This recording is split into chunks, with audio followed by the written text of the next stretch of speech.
Welcome back to Personal Finance. I'm Jim Munchback, and I'll be your facilitator today. It is 28 October, year of our Lord 2025.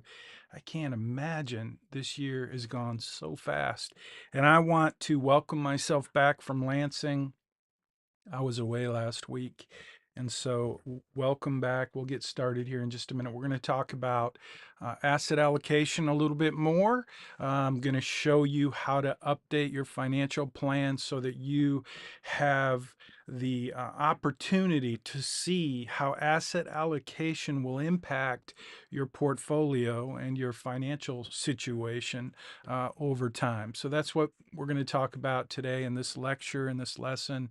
And then you're going to do some homework where you're going to actually go and update your financial plan in RightCapital so that you have a couple of key components that will really help you when you get ready to do your capstone assignment, which is coming very soon. So we will spend some time talking about the capstone assignment, and you don't want to miss that. So let's start off by just letting you know that my neighbor's getting a new roof today. So this is early this morning.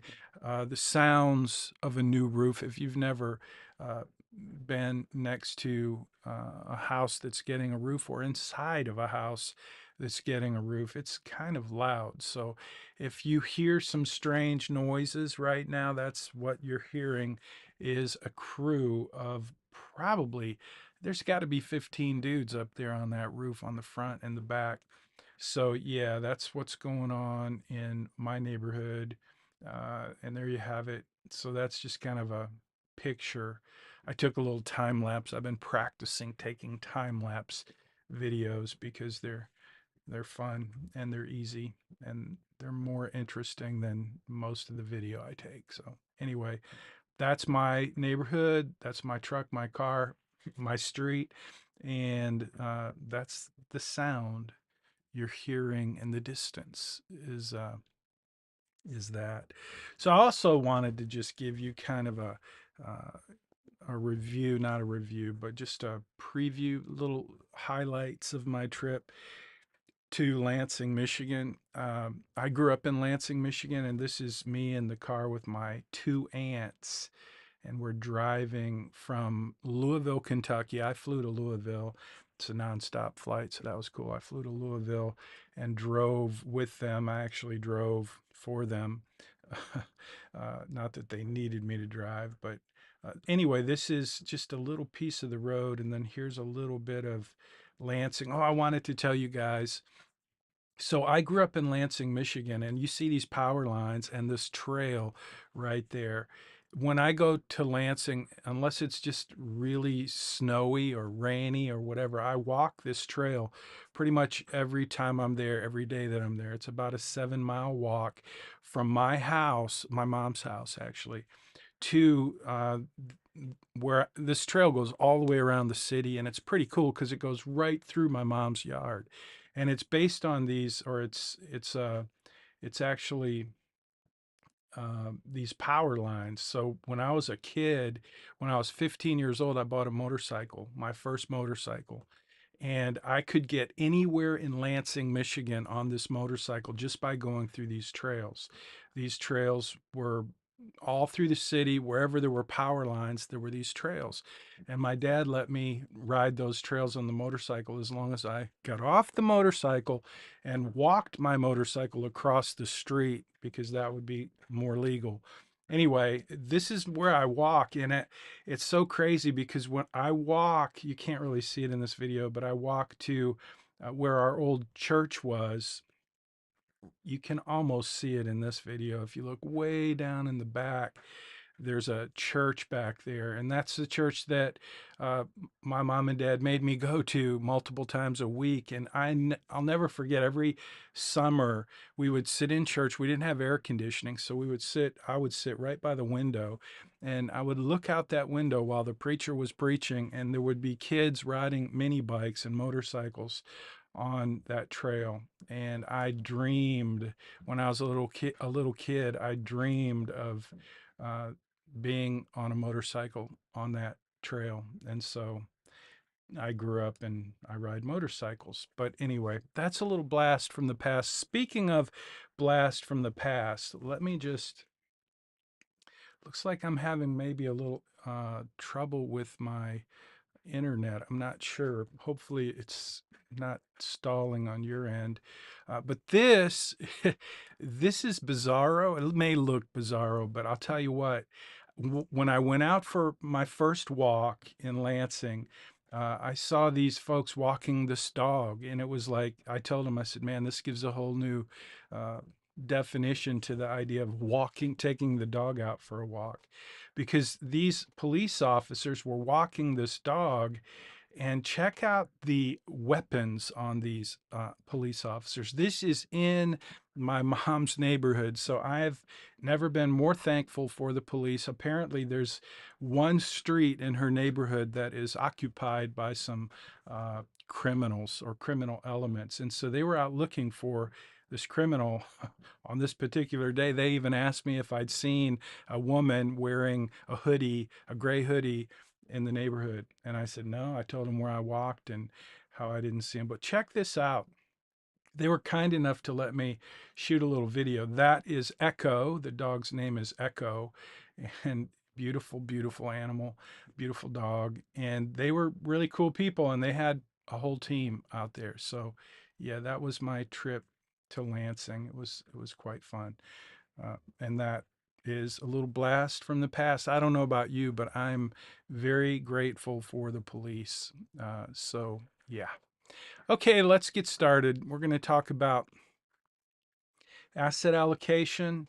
And in addition to asset allocation, one of the things that I want to just mention is you're going to you're going to do some work in your financial plan this week. Let me get here.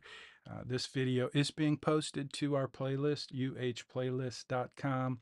And there is a link in this video. Now, you're not able to see it at the moment in real time because this video has not yet been posted to that playlist because it's a live stream. And we're live streaming to YouTube, Facebook, LinkedIn, and X, maybe some other places too.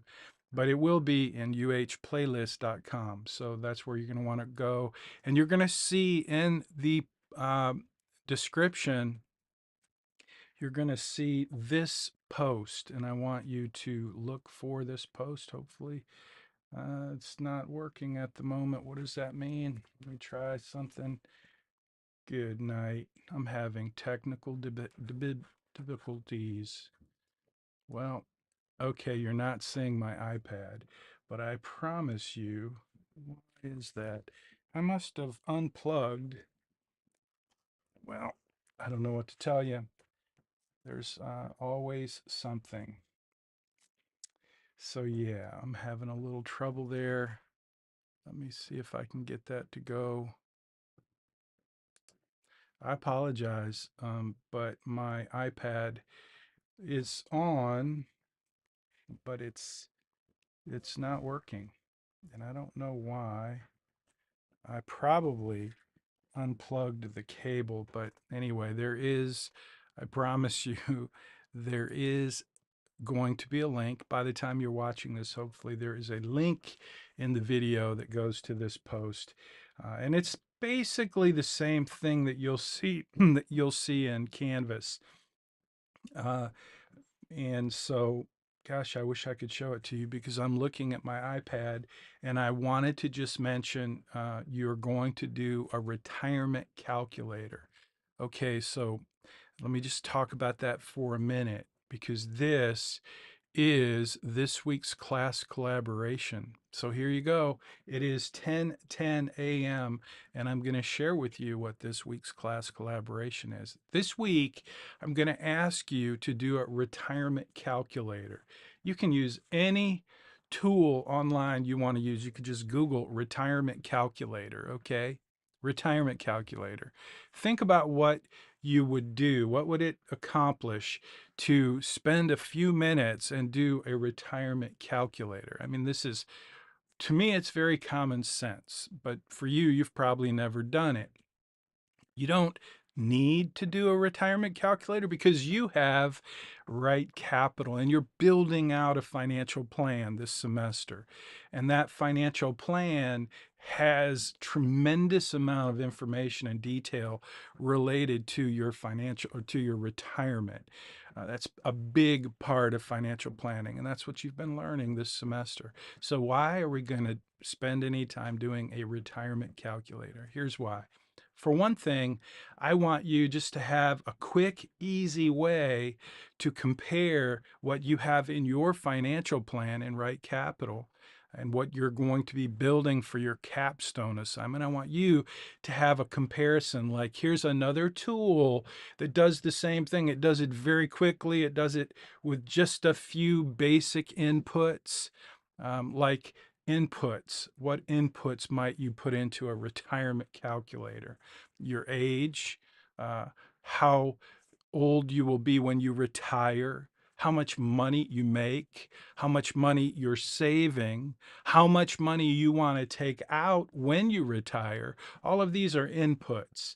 And it takes just a couple of minutes for you to complete a retirement calculator online.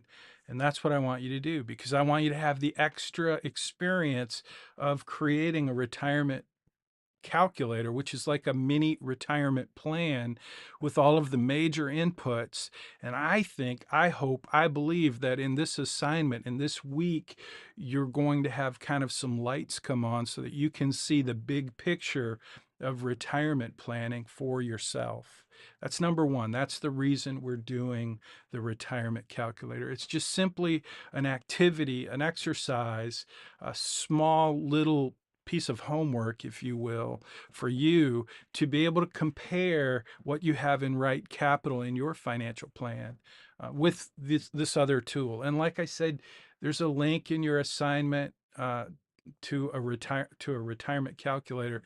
But I don't care what tool you use. You can use any tool you want. It just needs to have those basic inputs that are part of a retirement calculator. And if you're not sure what that is, start with ChatGPT. GPT, I always get the T and the P backwards. Toilet paper, no. PT, ChatGPT. Thank you very much, or Google, whatever, just find what elements are part of a retirement calculator. And in fact, it'd be kind of cool if you used Chat GPT to do your retirement calculator. That'd be very interesting to see. I've never tried that, but I'm sure it would be as good or maybe better than another tool online. But they're all over the place, and you're going to do one this week if you want to get credit for this week's assignment. So you're going to do that, and you're just going to share. Now, that is, again, the class collaboration part of this is to tell me, why are you doing a retirement calculator? Why am I asking you to do a retirement calculator? What is the purpose of your retirement calculator this semester? And again, just so you know, that purpose is I want you to have another tool that gives you kind of a second opinion about your retirement plan. And I want you to get a quick, easy, fast mini retirement plan. So that's really it. I just want you to understand the big picture of retirement planning and understand how a retirement plan is calculated in a different method with a different tool outside of RightCapital, just to help you put it in perspective. So you can say that any way you want, but that's this week's class collaboration. It's the secret class collaboration that you need to comment on in Money Study Group. Or if you prefer, you can leave a comment here in YouTube or LinkedIn. Just make sure you grab a screenshot of you sharing what I just asked you to summarize about why you're doing a retirement calculator this week in personal finance. So that's your class collaboration. Okay, let's see. What else do we have? I'm looking. I did want you just to see that I do have on my iPad here. This is the post, just so you could see that. I don't know why it's not letting me show you here, but it's not. So anyway, sorry about that. We'll get back to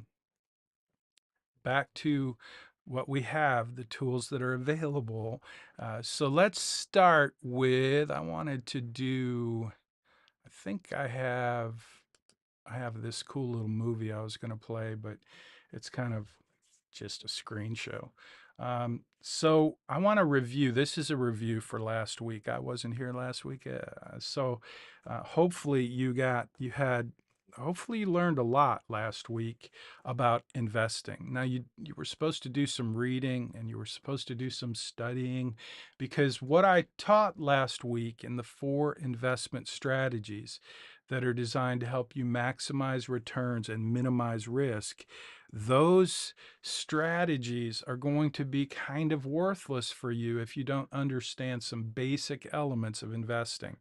And so, to start with, those 4 investment strategies that are designed to help you maximize returns and minimize risk, they're, I would say they're basic investment strategies, but that doesn't mean they're not super important. They are very important, especially for younger folks who are going to be investing for a number of years. So, the first strategy that we talked about was diversification. And again, if you haven't reviewed the story of Enron, I would encourage you to do that. Um, that there's so many reasons for you to be diversified. Uh, and diversification means having not all of your eggs in one basket. Today, right now, I'm a little concerned about. I wanted to show you on my iPad a few charts, but I can't do that because my iPad's dead. Well, my iPad's not dead, but the link, I think the cable, I don't know what. Anyway, I wanted to show you some charts, but I'm not going to be able to do that. But you could look up charts. If you don't know how to do that, you might want to figure out how to look up a chart. Look at a chart of any investment. Look at a chart of NVIDIA. That's a stock, NVIDIA. If you're not familiar with it, they make chips, and they make chips for AI, artificial intelligence, and it has gone up, up, up, up. And I'm concerned because if you buy an investment, if you invest in an ETF, an exchange traded fund, if you don't know what that is, then you should go back and do a little bit more homework and review it. You should know what an exchange traded fund is by now, or even a mutual fund or an index fund. But if you invest in any of those, an index fund, a mutual fund, or an exchange traded fund that is related to the S&P 500, the S&P 500 is it is an investment that is made up of the 500 largest companies in the United States. The S&P Standard & Poor's 500, it's the 500 largest companies in the United States. It's called an index. And there are other indexes like the Dow, which is based on 30 different stocks, or the NASDAQ 100, which is 100 tech stocks, 100 of the largest tech stocks. So those are indexes. And I just want you to know, if you're investing in anything that's related to the S&P 500 index, a huge part of that index today is NVIDIA. And so if you invest in an ETF, an exchange traded fund, or mutual fund, or an index fund, you're purchasing shares of NVIDIA. And that's one of the reasons that NVIDIA keeps going up and up and up and up, because it's such a large percentage of the index. And why am I telling you that? Because you may think you're diversified. This is my concern. This is just me telling you what it seems to be going on in the world right now. We have this frenzy for artificial intelligence. And this one company in particular, NVIDIA, which we had that happen with Enron, and it was about energy, and it was a lot of very creative accounting, very creative money movement was happening inside of Enron. And I'm not making a prediction. I'm just telling you what keeps me awake at night, because I have a lot of clients with a lot of money, including myself, invested in the market. And NVIDIA is one of those companies that seems to me to be the kind of chart. If you look at their chart, you'll see what I mean. It goes up, up, up. It's the kind of chart that makes me think, what could possibly go wrong? So diversification is very important. If you're investing in anything in the S&P 500 right now, you're not as diversified as you used to be, but it is what it is. Just FYI, you should understand diversification. It's important. The second investment strategy that we talked about was I believe we talked about asset allocation second, and it is the most important determinant. Asset allocation is the most important determinant of your portfolio's returns. And so, what I need you to do, what I want you to do, what you should do for yourself is understand the difference between asset classes. I already talked about the S&P 500. Those are US large cap stocks. That's an asset class. And then there's small uh, company stocks. I'm getting messages on my screen. Sorry for the distraction. It's distracting me, probably not you. But so asset classes, large US stock, small cap, that's small startup stocks, international stocks, bonds, those are all different asset classes. And if you don't know what an asset class is, you should spend some time. If you want to be successful as an investor, you need to understand asset classes. So do a little review about that. Uh, and let me see. I think I've got another screen here, so you don't have to. Yeah, it's not that different. But do some review about asset classes, because asset allocation is all based on asset classes, and if you don't understand what they are, it's just going to go over your head. But it is the most important. Asset allocation is the most important determinant of your portfolio's returns. So you want to understand it, you want to take advantage of it. Number 3 was dollar cost averaging. Hopefully you got a lot out of the story of Farmer Joe buying cows, and the price of cows went up and down. Well, that's dollar cost averaging, and I believe it is the most powerful investment strategy available for younger people who are investing over time. Dollar cost averaging can help you grow your wealth. It helps you maximize your returns and minimize your risk. And all 4 of these investment strategies do exactly that. The fourth one was portfolio rebalancing. So I talked a little bit about NVIDIA, and I told you that a big part of the S&P 500 right now is because NVIDIA is it's a large percentage. I want to say it's 14% of the S&P 500.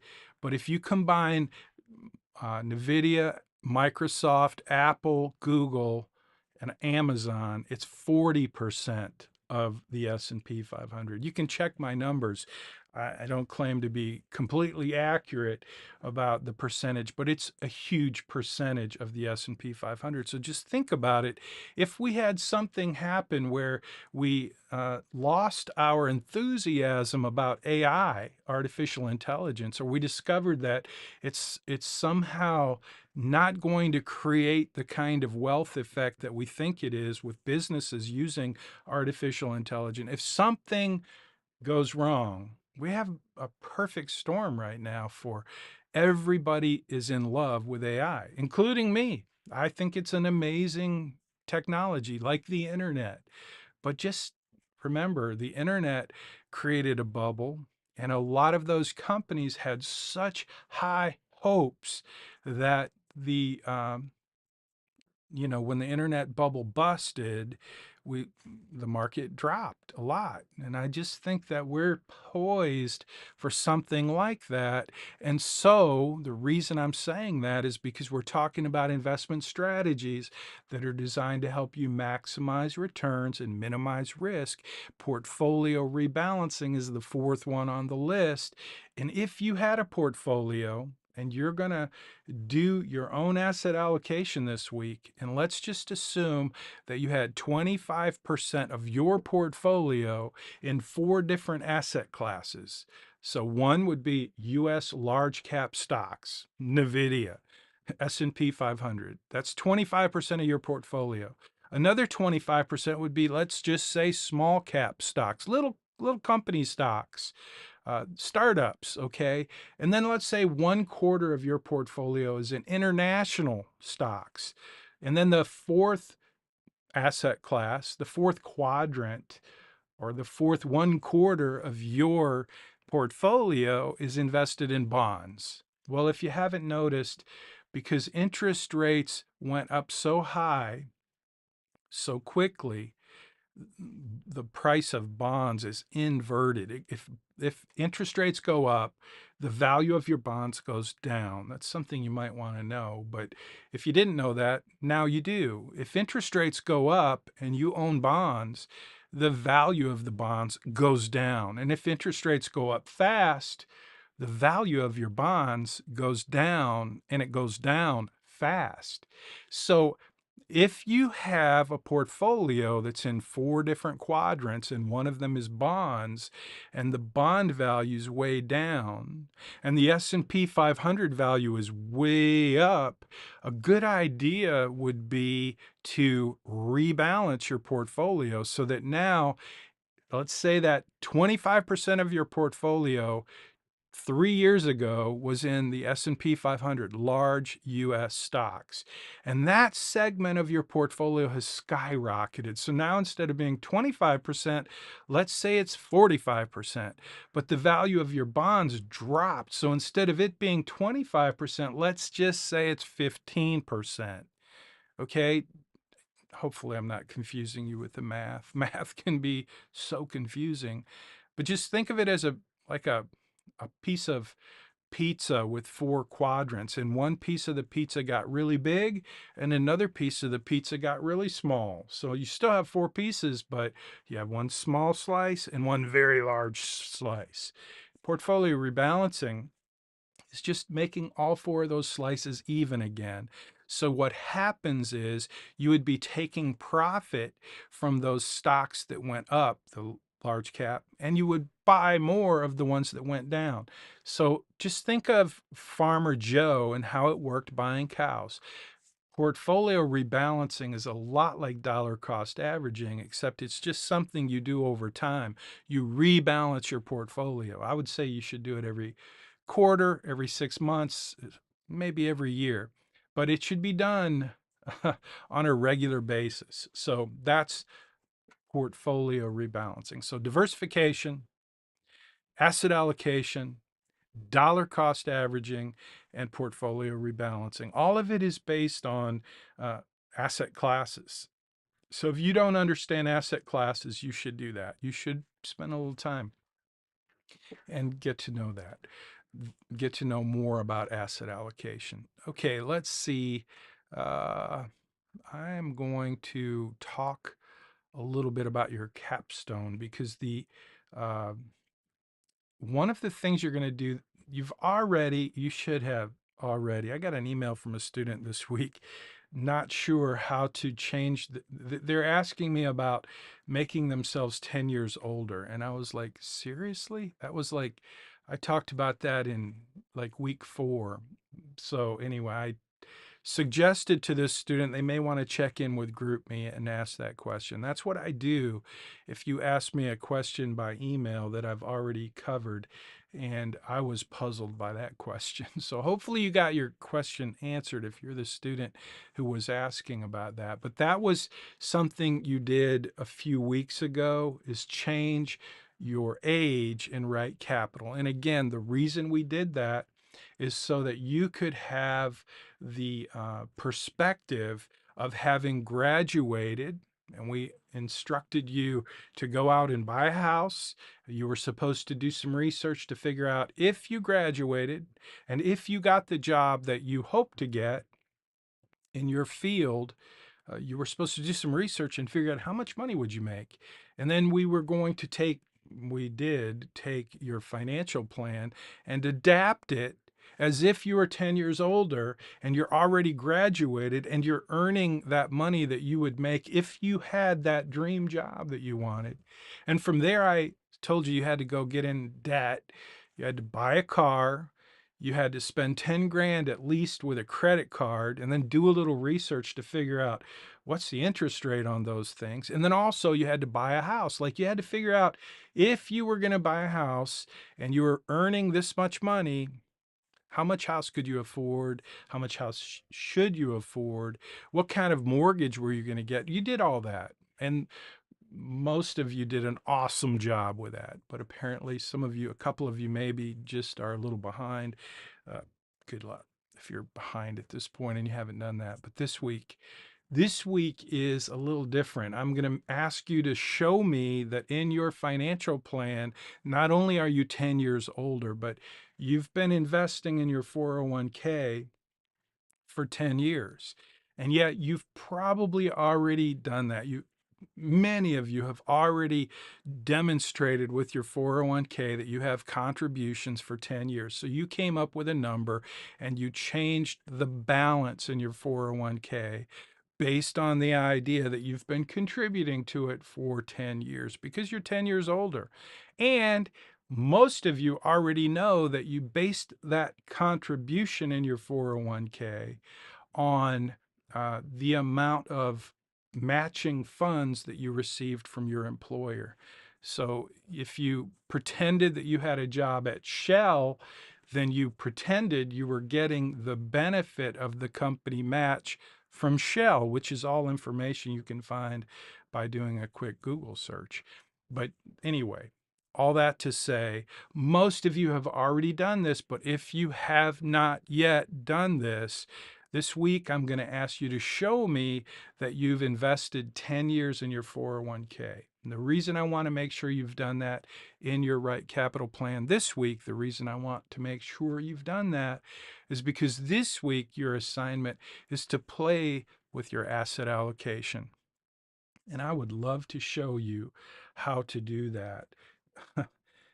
If what I'll probably do is just post an older video where my iPad was working, and you can scrub through that real quick on YouTube in the playlist and see me showing you how to play with asset allocation. It's super easy in your RightCapital dashboard. I'm so sorry I can't show you. I don't know why my iPad's not letting me show you, but I'm going to try it one more time just to see. Actually, what I'm going to do, I'm going to play this little video and I'm going to go, I'll be right back. I'm going to play with something on my iPad. Give me a minute.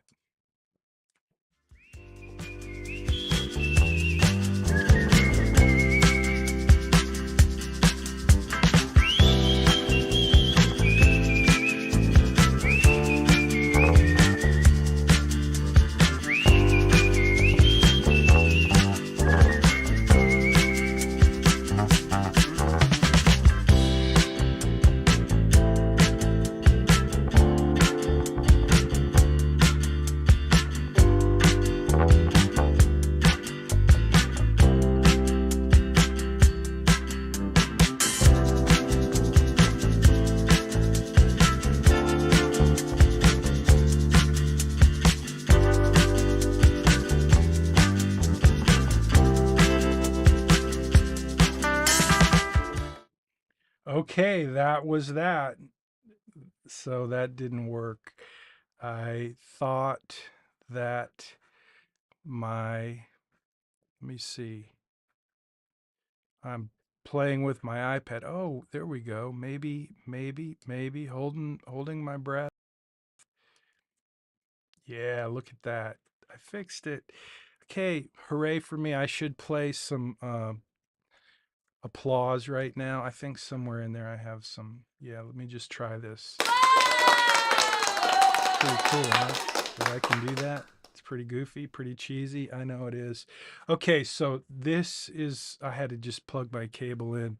Instead of being plugged into my docking station, I plugged it right into my MacBook. That solved the problem. So this is what I've been showing you, the retirement calculator. And if you click on the link, I think it takes us to NerdWallet. Yeah, NerdWallet. That's a good one. You can use, again, any one you want, but this is a retirement calculator. and it's super easy. You can see right here the inputs that you have: your current age, annual pre-tax income, your current retirement savings. And for you, I would encourage you to use your current savings. So pretending that you're 10 years older. That's what I would do if I were you. You can do it however you want. You can, if you want a real number from your retirement calculator. But what I would try to do is sync it up with your existing RightCapital plan, and that means pretend you're 10 years older and then do your retirement calculator that way. But anyway, these are the inputs: your current age, your annual income, your current retirement savings, your monthly contributions, uh, and your monthly budget in retirement. Like, how much are you going to spend in retirement? These are all, by the way, elements of your RightCapital plan. This is just a quick, down and dirty way to calculate your retirement, and then any other retirement income. So that's that. Um, I want to jump into, I think this is Billy. Yes, this is Billy. Uh, I got to log in again. Hold on. I'm going to get you out of here so you can't see what I'm doing, because otherwise you'll see all my clients, and that's not good. So I'm logging into RightCapital just like you would.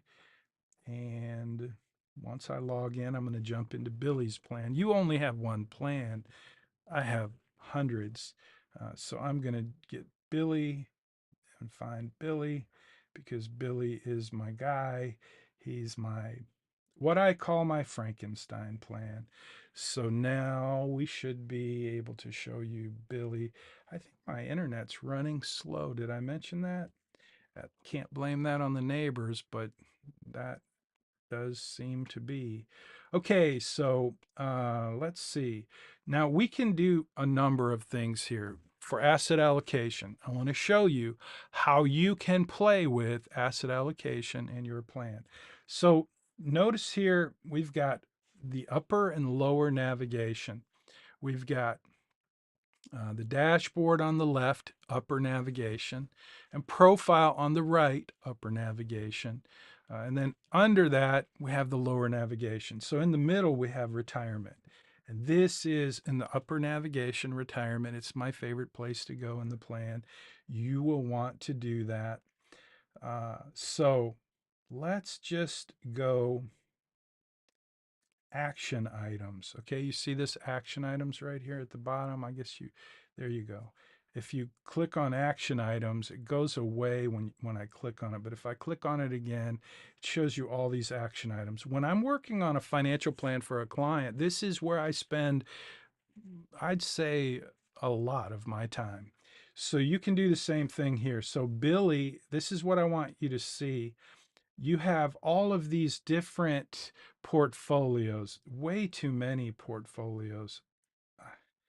I think, oh, I know what I did. I use another tool called Riskalyze or Nitrogen, and it does really cool portfolio performance metrics. It's an awesome piece of technology. But what I've done is I have all these marketplace portfolios, and they've integrated into RightCapital, and that's not necessary for you. So all you really need to notice is the top ones. These are the standard basic portfolios. So you've got your current allocation, and let's just go, I'm going to go current allocation, and then I'm going to hit refresh. Now, what that means is current allocation is whatever your allocation is, that's what it's going to be. That's what that's the standard, the default. But what I want you to do now is when you go to retirement, right there, and you're in these, you've got all these different tabs. I want you to just go down to the action items, and the top right, strategies, asset allocation. That's your job this week, is to play with asset allocation. So you're just going to click on that, and let's just go to preservation. Don't forget, when you do that, when you change anything in this action item, you have to hit refresh. So there you have it. We hit refresh. I'm going to turn off this and get it out of the way. So when we hit refresh, did it change anything in Billy's probability of success, I wouldn't worry about that. Billy's plan is, well, it's a Frankenstein plan, and I'm not sure if it changed anything or not. But what I want to do is go, now I'm just going to go to aggressive, and I'm going to hit refresh and see if that changes from a 60%. It doesn't. So that's because I wouldn't worry about that. That's because Billy's plan is a mess. But your plan, that's what I'm interested in. So this week in your assignment, you're going to do your retirement calculator, and you're going to show me that. You're also going to do your asset allocation. You're going to play around with your portfolio in RightCapital. And this is where I would encourage you to do that, to do it right here. There's other places you could do it, but this is the easiest way for you to do it. And just change that from your current allocation and show me what happens if you go into different allocations. So I just did growth. Now I'm refreshing and it's still not changing. Again, Billy's plan it's a wreck. And I don't even know why it's not changing, but I really just wanted to show you how to go into your plan and change your asset allocation so that you can see how that impacts your plan. And when I say impacts your plan, what we're looking at is what is the ending value of your plan. These numbers are ridiculous in Billy's plan, so I wouldn't pay any attention to those. I would definitely pay attention to the ending values in your plans, though, because that's the screenshot I'm looking for from you. I want a before and after, like your current plan, take a screenshot. If I took a screenshot of this, I would just take my iPad and I would take a screenshot, and then I could go done and I could save it to photos. And now I would have that in my photos. And where is it? Right there. So now I have that image, and I would take that and I would put it in my PDF from whatever tool you're using your to create your document before you export your document to a PDF. Just take that screenshot, but take a before and then take an after. So you're going to take the current allocation and take a screenshot and then change it. I would go to aggressive. Let's see what happens if we go to most aggressive. I'm really about ready to give up on Billy's plan. I need to go in and just redo it. But if you notice, it did change that number to a larger number. So anyway, so what we have is the proposed plan. That's what's going to happen in your dashboard. You're going to see the proposed plan. That's anything we change in these action items. So current allocation is there on the right. That's the current plan. And then the proposed plan, that's what's going to change right there. So just do that in your plan and uh, take screenshots. So that's really your assignment this week. You're going to play with your asset allocation and show me screenshots. The second thing you're going to do, and maybe not in this order, but you're going to do the retirement calculator.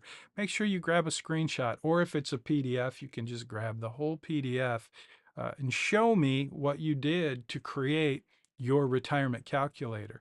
And by all means, share with me what you learned in doing that exercise as well. Don't forget this week's secret class collaboration. It is the purpose of your retirement calculator. I talked about that earlier. So if you missed it, rewind, go back to the beginning, and maybe turn off Netflix and listen again to that instruction at the very beginning. It was 10 minutes after the hour when I talked about this week's class collaboration. So please do go back and watch that. And I want to wish you the very best of luck as you jump into this week's assignment. We're getting close to the end of the semester, very close to the capstone assignment. So next week, I will talk about tax allocation, and we will talk about the capstone assignment as well. I want to give you guys an opportunity to request assistance with your capstone if you want my help. Just I'll share with you next week the process for requesting a tutorial, where I will put together a video tutorial to help you answer any questions you have as you prepare to work on your capstone. The only thing I ask is your permission to share that video with the cohort. So if you have a question, I'm sure others have the same question. So that's a way we can collaborate, and I want to encourage you to think about your questions as you get ready closer to the capstone assignment. The capstone assignment is really just a combination of all of the assignments you've done this semester. You're going to put it all together in one report and basically repeat each of the elements that you did. Like, you're going to do the credit crush assignment. It's basically, if you did that correctly, you're just going to take your screenshots from that assignment and put them into your capstone assignment. So it will be all of the major pieces of the puzzle in your financial plan that we worked on throughout the semester. It's really not a difficult assignment, but it's a lot of information. So again, if you are feeling somewhat intimidated by the capstone assignment, just start thinking about your questions. And if you want some help, I'm happy to do a tutorial video for you. I just want you to share your permission with me to let us use that tutorial for the rest of the cohort. That's usually a very helpful process, so I hope you'll think about it. I think I'm going to end right there, and look forward to reviewing your assignments. And I think I'm pretty caught up in my queue, except for this week. This week's assignment obviously is still in the queue, and I will get to those as quickly as possible. So have a great week. Enjoy the cool weather that we have coming to Houston. I'm so ready for it. Being in Lansing was quite a nice experience. Not just the leaves changing colors, but the temperature was fantastic. I'm trying to get to, well, uh, I'm having some slow internet. So on the screen there, you see that it was like 55 degrees right there. It was fantastic. And it's it was a beautiful day to be in the Northeast. It was like 95 degrees here. So I'm hoping we get some cool weather uh, coming our way. I think we are supposed to tonight. And I'm looking forward to getting on my Goldwing motorcycle and taking a ride in the cool evening tonight. So we'll see you later. Have a great week. Thanks for watching. And don't forget, if you just if you're just finding this video on YouTube, hit the like button and subscribe to the channel. It doesn't cost you anything, and you might learn something, and it really helps the channel, and I appreciate it. So if you haven't done that, hit the subscribe button, hit the like button, do me a favor. And again, it doesn't cost you anything, and I appreciate it a lot. Thank you.